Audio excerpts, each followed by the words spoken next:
Personality ng isang Sagittarius. Nobyembre 22 hanggang Disyembre 21. Ang Sagittarius ay isang fire sign. Ang aktibidad ay ang pangunahing tono ng sign na ito at habang ang mga taong ipinanganak sa ilalim nito ay kadalasang may kakayahan sa maraming paraan, mayroon silang kakayahan kung tumutuon sa proyektong may agarang kahalagahan. Tulad ng mga bowmen, nilalayo nila ang kanilang target at may posibilidad na maka-score ng hit. Idagdag pa dyan ang isang masayang disposisyon na nagmumula sa namumunong planeta, Jupiter, at Sagittarius ay may mga gawa ng isang mahusay na tanda. Gayunpaman, may mga pitfalls. Ang kanilang likas na enerhiya na nakakakuha ng gayong magagandang resulta ay maaaring masayang dahil sa labis na kasigasigan o ng lagnat na kaguluhan na kadalasang kasama ng kanilang trabaho. Pinapagod ng mga Sagittarians ang kanilang sarili sa kanilang pagkabalisa upang magawa ang mga bagay kaya dapat silang maghanap ng mga proyektong karapat, dapat sa kanilang mga pagsisikap na nag-aalok ng mga magagandang prospect. Bilang mga manggagawa, hindi mga naghahanap, ang mga taong ito ay maaaring makamit ng 2 beses kaysa sa iba at ilalapat ang kanilang mga sarili sa mga kawanggawa o nakatutulong na mga layunin na may parehong lakas na itinalaga nila sa kanilang sariling mga layunin.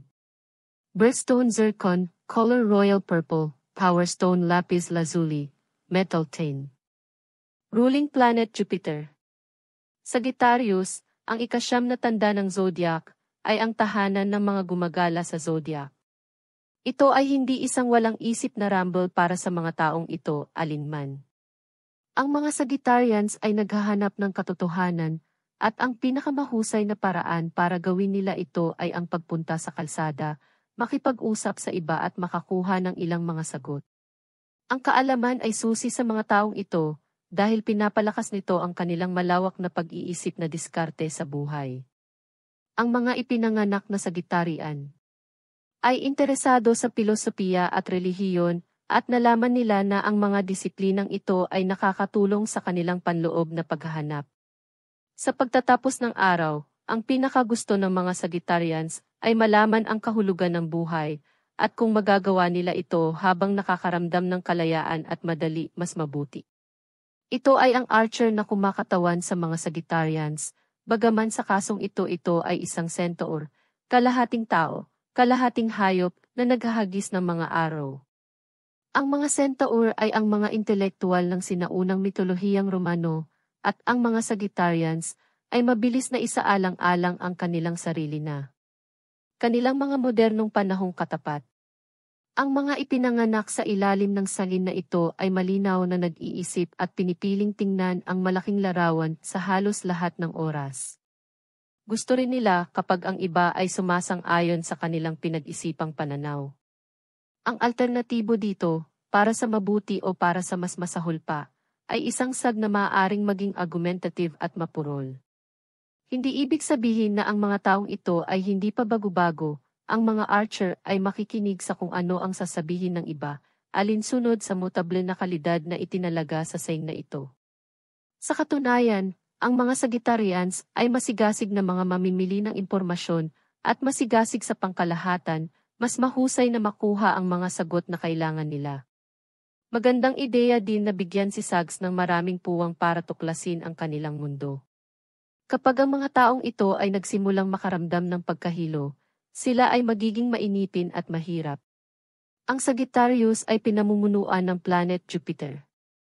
Noong sinaunang panahon ng Romano, si Jupiter ang hari ng mga Diyos, at karamihan sa mga Sagittarians ay magsasabi na ang royal pedigree ay naipasa sa kanila. Ang Sagborn ay mapagbigay at makatarungan, katulad ng isang marangal na pinuno. Ang mga taong ito ay malawak din sa kanilang mga iniisip, pati na rin sa kanilang diskarte. Ang mga Sag ay patuloy na umaabot para sa kaalaman, pag-unawa at mga sagot. Sila ay tahasan sa kanilang mga paniniwala, kung minsan hanggang sa punto ng pagmamalabis. Ito ay maaaring dahil sa kanilang walang pag-asa na optimismo. Ang mga Sags ay isa ring maswerteng grupo, salamat sa ginintuang glow ng Jupiter. Mabilis silang sumugal sa mga bagay-bagay, pakiramdam na parehong mapalad at matalino. Bagamat ang proseso ng paggalugad ay ang nagpapasigla sa mga Sagittarians, at isinasalin yon sa iba bilang isang guro at pilosopo, kailangan nilang magkaroon ng kamalayan sa kanilang pagkahilig sa pagpapaliban. Ang mga ipinanganak sa ilalim ng sayin na ito ay maaaring maging lubos na mapagbigay sa sarili dahil ang mga bagay ay napakadaling dumating sa kanila, salamat sa kanilang kaakit-akit at palakaibigan. Ang mga smart archers, gayunpaman, ay mahuli ang kanilang mga sarili sa oras, mas mahusay na ipagpatuloy ang kanilang magandang gawain. Ang elemento na naugnay sa Sagittarius ay apoy. Kung paanong ang apoy ay mabilis at hindi makontrol, gayon din ang mga Sagittarians, habang lumilipad sila mula sa isang bagay patungo sa susunod, hindi na lumilingon pabalik. Para sa Sagborn, lahat ito ay tungkol sa aksyon at pakikipagsapalaran at, sana, mga konklusyon. Gustong-gusto ng mga taong ito ang kanilang pisikalidad at kadalasan ay atletiko at tiyak na puno ng lakas.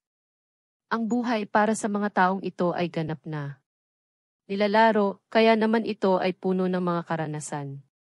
Ang mga mamamana ay palakaibigan, masigasig at may posibilidad na lumampas sa kanilang mga hangganan bilang isang resulta na nagiging biktima ng mga tulad ng foot-in-mouth disease.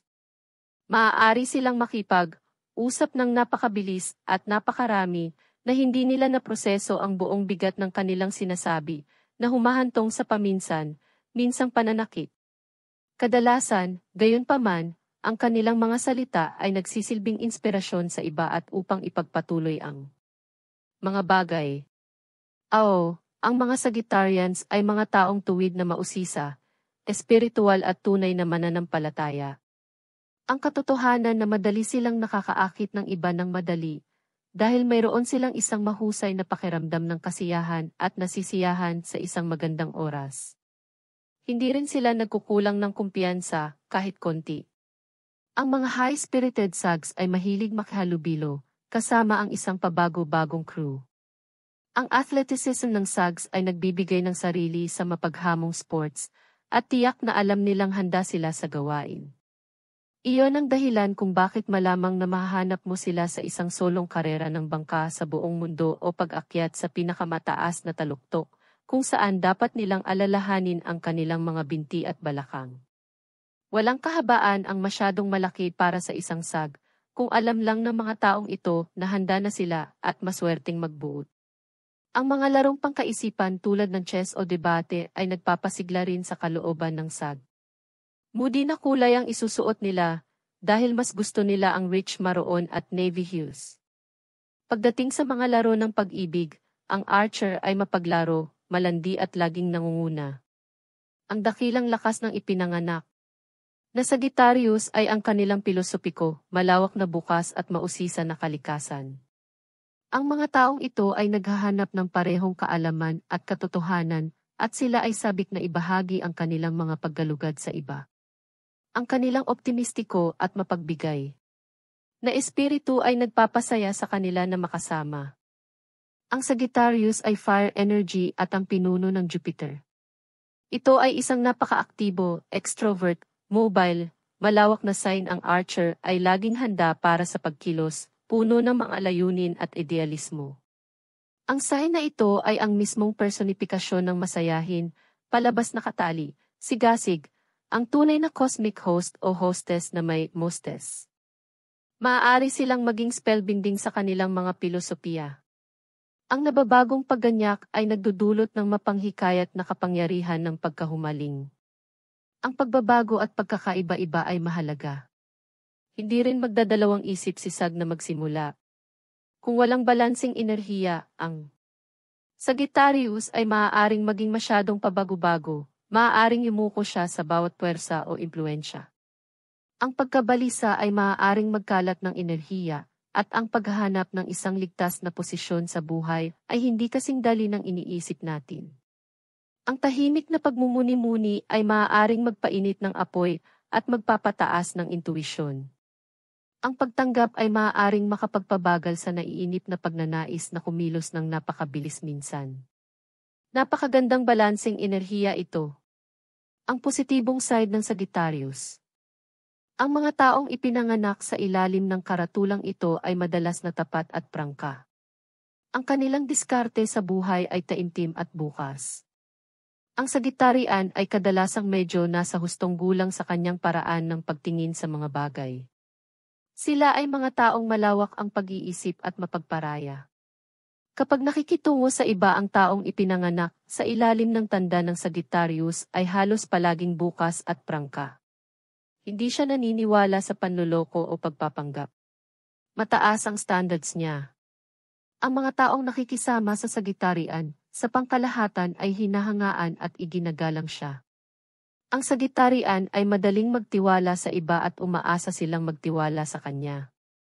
Hindi siya kailanman naghihinala o nainggit at halos palaging nag-iisip ng mabuti sa iba. Ang mga tao ay palaging nasisiyahan sa kanyang kumpanya dahil siya ay napaka-friendly at madaling pakisamahan. Siya Sagittarius lalaki o babae ay madalas na mahusay, humored. Lagi siyang maaasahan ng kanyang mga kaibigan, pamilya at katrabaho. Ang taong ipinanganak sa ilalim ng sign na ito ng zodiac ay gusto ng magandang biro paminsan-minsan. Siya ay masigasig sa kasiyahan at ito ay nagpapasikat sa kanya sa iba. Isang masiglang tao, mahilig siya sa sports at outdoor life. Ang Sagittarian ay mahilig sa mga hayop. Matalino at kawili-wili, maaari niyang simulan ang isang animated na pag-uusap ng madali. Mahilig siyang makipagpalitan ng ideya at pag-usapan ang iba't ibang pananaw. Hindi siya makasarili o mapagmataas. Kung may magmumungkahi ng ideya o plano na mas maganda kaysa sa kanya, agad niyang adopt si Titma panlikha, ngunit praktikal, alam niya kung paano isabuhay ang mga ideya. Nasisiyahan siya sa sport at laro, at hindi mahalaga kung siya ay manalo o matalo. Siya ay isang taong mapagpatawad, at hindi kailanman nagtatampo sa isang bagay na hindi pabor sa kanya. Siya ay bihirang mapanuri, at halos palaging mapagbigay. Ang negatibong side ng Sagittarius. Ang ilang mga Sagittarians ay hindi mapakali. Nagsasagawa sila ng mga hangal na panganib at bihirang matuto mula sa mga pagkakamali na kanilang ginagawa. Wala silang mga ulo para sa pera at madalas ay maling pamamahala sa kanilang mga pananalapi. Ang ilan sa kanila ay naglalaan ng maraming oras sa pagsusugal. Ang ilan ay masyadong pagsasalita at walang taktika, palaging inilalagay ang kanilang mga paa sa kanilang mga bibig. Sinasaktan nila ang iba nang walang ingat sa pamamagitan ng pagiging tapat sa maling panahon. Minsan, nangangako sila na hindi naman nila tinutupad. Hindi sila sapat na malapit sa kanilang mga plano at pumunta mula sa isang kabiguan patungo sa isa pa. Sila ay walang disiplina at nag-aksaya ng maraming enerhiya. Sagittarius compatibility. Magkatugma Aries, Leo, Libra, Aquarius. Masalimuot na damdamin Gemini, Sagittarius. Mga kakaibang attractors Virgo, Pisces. Hindi magkatugma Taurus, Cancer, Scorpio, Capricorn.